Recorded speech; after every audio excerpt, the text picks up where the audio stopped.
Before we begin, verify your audio integrity. Subscribe to Project Echo to access further restricted archives, especially those involving human disappearance patterns the public was never permitted to know existed. This is Containment File ECHO-3.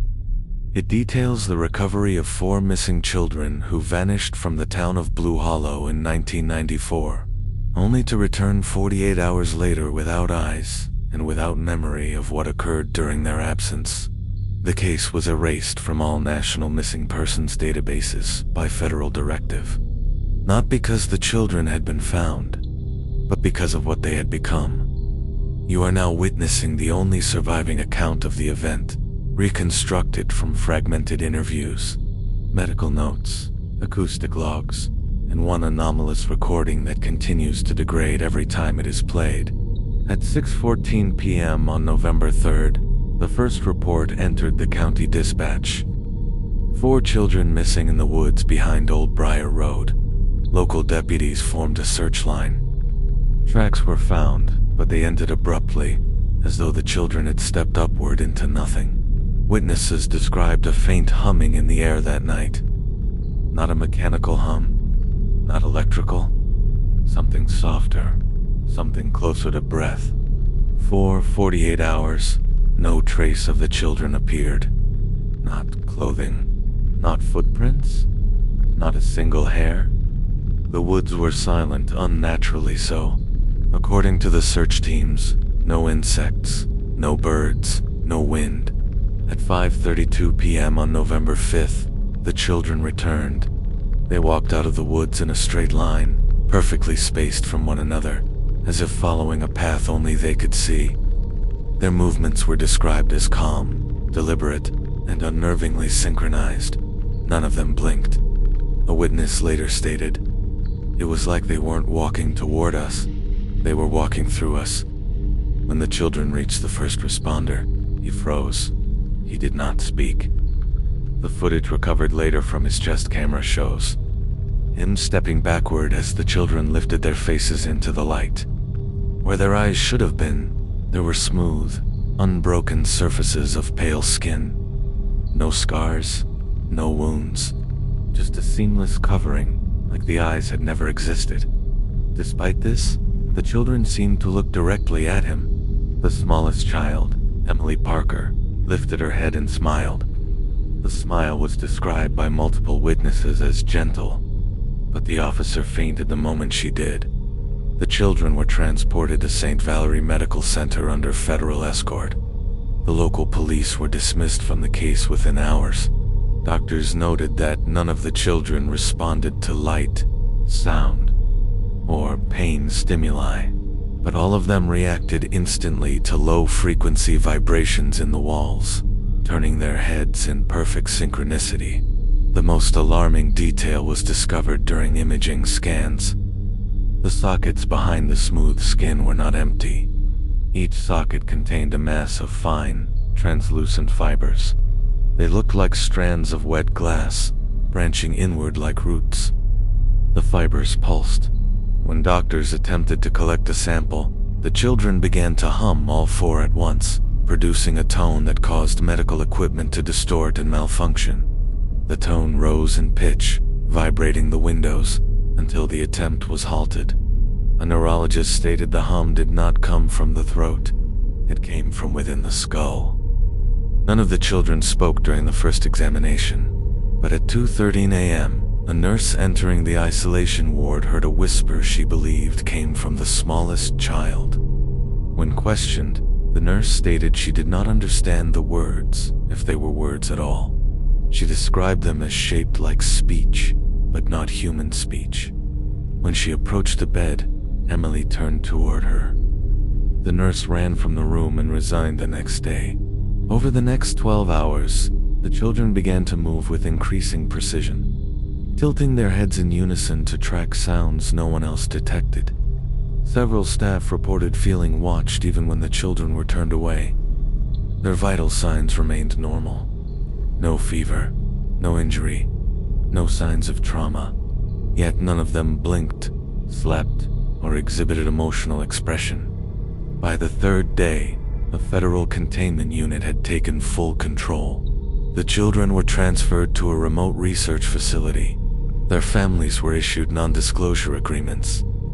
The town was told a gas leak caused mass hallucination. The official record ends there, but ECHO-3 continues. This file includes restricted interviews with the children, recordings that were immediately classified after analysts noted linguistic anomalies, synchronized responses, and evidence of an external influence guiding their behavior. You will now hear the first documented interaction with the children after their transfer. Act 2, the investigation begins 6:40 to 12 o'clock, the interviews. The interview chamber was a bare white room with a single table. All 4 children sat perfectly still, their hands resting in identical positions. The hum in the room was faint but continuous, matching the frequency recorded in the hospital. The lead examiner asked a simple question. "Do you know where you were?" The children answered together, quietly, calmly, in a tone that medical staff described as empty but coordinated. They said, "No." The examiner asked what the last thing they remembered was. Again, they answered in unison. "The light." When asked what light they meant, the children tilted their heads identically to the left, as if hearing a distant cue. Then they said, "The one beneath the trees." There were no artificial light sources in the woods where they disappeared. The examiner asked if they had been hurt. The children did not respond. Instead, they raised their heads slightly, tilting toward the ceiling as if expecting something to answer on their behalf. The hum in the room intensified. The examiner asked who took their eyes. The children turned toward him, still faceless, and said, "We don't need them anymore." Their voices were synchronized, but layered, each syllable carrying a faint second tone beneath it, like an echo from a deeper throat. When asked why, the children said, "We see differently now." The examiner asked what they could see. For the first time, the children did not answer. Instead, the hum shifted into a new frequency, one that caused the fluorescent lights to flicker. The children lifted their hands and placed them flat on the table. Their fingertips began to tremble. The tremor spread through their arms, matching the oscillation of the hum. The examiner stepped back. One of the observation officers felt a pressure in his chest, as though someone were pushing from inside his rib cage outward. The children said, together, "It's close." Before the examiner could ask what it was, one of the children, Jacob Miller, leaned forward, resting his forehead on the table. He whispered something too quiet to capture clearly, though analysts later reconstructed it. He said, "It followed us back." This event marks the beginning of the containment breach. Following the whisper, all 4 children went silent. Their heads remained lowered for exactly 12 seconds, as though listening to something below the range of human hearing. Then, abruptly, they lifted their heads in unison. The humming stopped, and for a moment, the room felt violently empty, as if something had withdrawn its attention. The examiner attempted to resume the interview, but the children no longer reacted to verbal questions. Instead, they responded only to vibrations. When the table was tapped, their heads turned instantly toward the source. When the air conditioning unit activated, they tilted their heads in the unit's direction before any audible sound emerged. A researcher noted that their reaction time was not reflexive. It was anticipatory. They moved as if sensing changes before those changes manifested. The next test involved lowering the ambient frequency in the chamber. The moment the tone dipped below 42 Hz, the children all inhaled sharply, their first recorded breath since their return. Their skin reacted simultaneously, goosebumps rippling across their arms, yet their faces, smooth, eyeless, expressionless, remained calm. Too calm. When the frequency was disrupted entirely, their heads snapped toward the observation window. One child, Emily, spoke alone for the first time. She said, "Don't do that again." Her voice was flat, but underneath it, Analysts detected a faint harmonic, identical to the one recorded in the woods on the night of their disappearance. The examiner asked who she was speaking for. Emily whispered, "All of us." But the whisper carried a second layer, a deeper voice, in perfect unison with hers. This anomaly was marked as echoing, the phenomenon for which the case file is named. At 3:17 p.m., Jacob pressed both palms onto the table. The table vibrated beneath him. A resonant tone spread through the chamber, strong enough to shake the observation glass. The other children followed, placing their hands down and amplifying the vibration. The adults panicked. The intercom cut out. Every light in the room flickered at once. And then, silence. When the vibration ceased, the children lowered their hands. Emily said, "We didn't mean to hurt it." The examiner asked what it referred to. Emily replied, "The one watching." Multiple observers later confirmed a physical sensation in the room, described as pressure on the sternum, or the feeling of a presence passing between bodies. No recording device captured anything unusual except for one, which briefly picked up a faint, childlike whisper repeating the word "closer." Shortly afterwards, the children refused all food and water. Medical staff reported no signs of dehydration or fatigue. Their vitals remained inexplicably stable. Overnight, each child developed a faint pattern beneath the skin of the forehead. Not bruising, not injury. A geometric shape, circular, with branching lines, almost like a tiny echo map beneath the flesh. These patterns pulsed faintly in darkness. A neurologist attempted to examine the patterns with infrared scanning.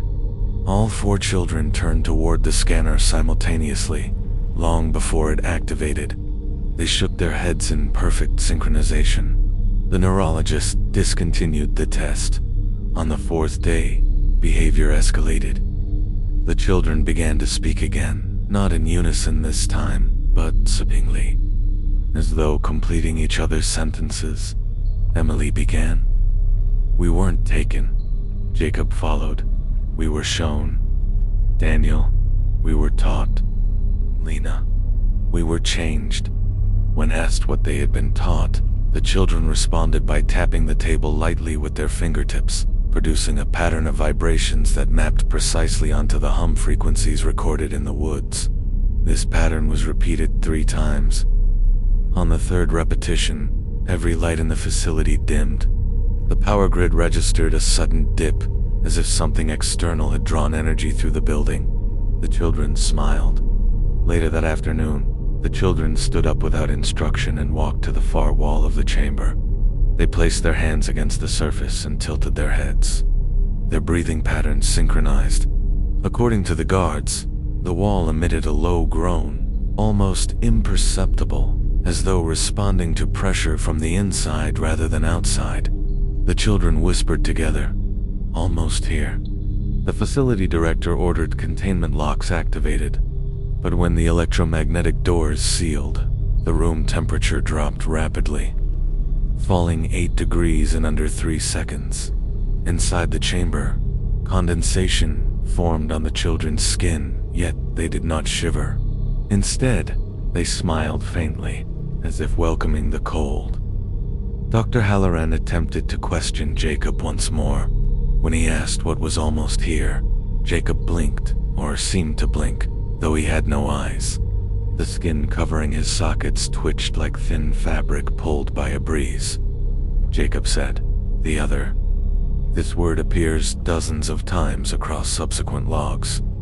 The other, never defined, never explained, only referenced. At 9:44 p.m., the children began walking in circles around the chamber, tracing a perfect, geometric path. Their steps aligned to an inaudible rhythm. Surveillance audio later revealed a subsonic hum matching patterns recorded deep underground during seismic anomalies. They stopped suddenly and faced the door. Lena whispered, "Here." Seconds later, the observation team reported hearing a sound on the far side of the containment wall. A slow scraping, like fingernails, or bone dragged across metal. The scraping lasted less than 4 seconds, but during those seconds, every recording device in the facility malfunctioned. When the sound stopped, the children all exhaled at once, as though relieved. Daniel said, "It found us." Containment protocols escalated. Guards, armed with non-lethal rounds, took positions around the chamber. A frequency disruptor was prepared to break whatever influence controlled the children. But before it could be activated, Emily lifted her head and said, "Don't hurt it." Her tone was not pleading, it was commanding. And the harmonic layer beneath her voice was strong enough to crack one of the observation lights overhead. The children stepped away from the door, returning calmly to the center of the chamber. For the first time since their recovery, they appeared afraid. Emily whispered, "We didn't want it to follow." The examiner asked what followed them. None of the children spoke. Instead, they all pointed at the door. A guard reported, feeling a sudden shift in air pressure, a cold burst like wind from a cavern. No source was found. Jacob said, "It's outside." Those were the last words spoken before the breach began. The breach began not with an alarm, but with silence. A silence that did not feel like absence, but intrusion, as though something had stepped into the room without needing to be seen. The children pressed themselves against the back wall, trembling for the first time. Their breath grew fast, shallow, synchronized in fear. Emily whispered, "It's closer than before." A metallic groan spread across the containment door. Slow, controlled, too deliberate to be the building settling. The vibration passed through the floor and into the soles of the guards' boots. One guard raised his weapon. Jacob shook his head violently and cried out, "Don't look at it!" Despite having no eyes, his face contorted in a way that suggested terror in a form humans were not built to endure. The temperature in the room dropped again. Frost spiraled from the corners of the steel door, spreading outward like veins of ice, searching for a heartbeat. The humming returned, but this time it did not come from the children. It seeped through the wall, deep, resonant, familiar only in the sense that nightmares can feel familiar. The hum built in layers, subsonic at first, then rising into a trembling mid-range tone that made the fluorescent lights stutter and buzz. Lena clamped her hands over her ears, though she had no need to block sound. She screamed, "It wants inside!" The director ordered immediate activation of the disruptor frequency, a last resort measure meant to sever any external influence. When the device powered on, the humming outside faltered, as though something paused to listen. Emily fell to her knees, clutching her chest. "Stop," she whispered. "Please stop. You're hurting it." The disruptor's output rose. Every monitor in the facility flickered to black. Static surged across the speakers, and for a brief moment, the humming outside the chamber turned into something else. Not a tone, but a voice. A single word formed out of the vibration. "Return." All 4 children screamed, the first true emotional outburst since they were found. Their voices did not layer this time. They broke apart into raw, terrified cries. The disruptor shut itself off. No technician touched it. Silence fell again, not like before. This silence crawled. It pressed. It suffocated. Then, the steel door of the containment chamber bulged inward as if something massive pushed against it from the other side. A handprint appeared. Not human. Not even close. 5 elongated impressions, with joints in the wrong places. Fingers too long, too thin. Steam rose from the metal where the flesh, if it was flesh, touched it. The guards opened fire. Rounds pierced the steel but hit nothing on the far side.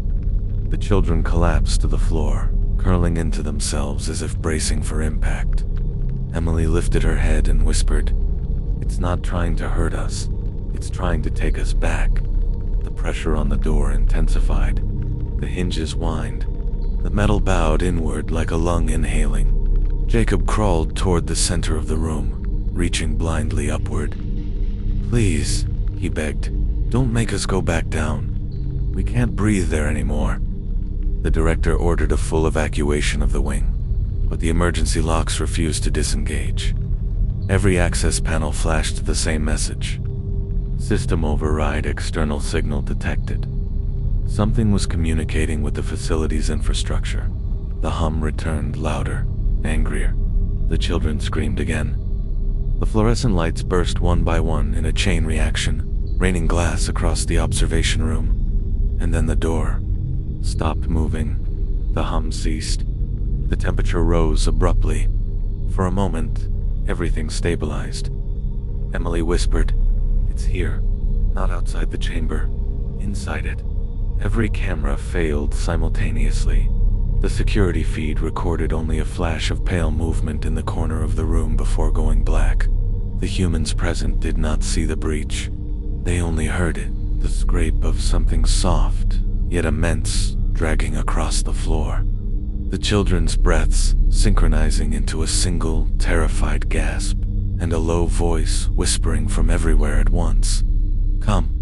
When the emergency lights returned, the children were gone. Not dead, not injured. Gone. The chamber was empty except for faint impressions in the dust, small footprints leading to the far wall, where no door existed. The fibers that once filled their eye sockets were scattered across the floor like strands of wet glass, pulsing weakly for several seconds before dissolving into nothing. In the corner, near the vent, someone had written a message with a trembling hand, small letters pressed into the dust. It wasn't alone. Within 6 hours, Operation ECHO-3 was fully classified. All surviving staff were issued lifelong non-disclosure orders. The children's families were transferred out of state. Blue Hollow was told a chemical spill had caused mass hallucination. The facility was shut down. The chamber where the breach occurred was sealed in concrete. Federal teams erased all digital traces of the incident, but one recording survived, a corrupted audio log containing faint breathing, layered humming, and a small choir of childlike voices repeating one phrase: "We can still see you." Acoustic analysts concluded that the voices on the tape did not match the 4 missing children. There were too many voices, too many layers. One analyst stated that the lower harmonics resembled the sound of wind moving through cavernous tunnels far beneath the earth. Another refused to continue listening, claiming the voices recognized him. The final report warns that similar disappearances have occurred elsewhere. Rural towns, abandoned mines, forested parks, all involving children who returned altered, humming, synchronized, and unblinking. Each case file contains the same anomaly. No memory, no eyes, no explanation. Containment File ECHO-3 concludes with the last known statement made by Emily Parker, recovered from a corrupted medical log the night before the breach. Her words: "We didn't lose our eyes. We traded them." The file ends with a final advisory. If you encounter a child with smooth skin where the eyes should be, do not look into their face. They are not looking back at you, but something else is. And if they begin to hum, leave immediately. Do not respond. Do not follow. Do not listen, because whatever took the children in Blue Hollow returned with them.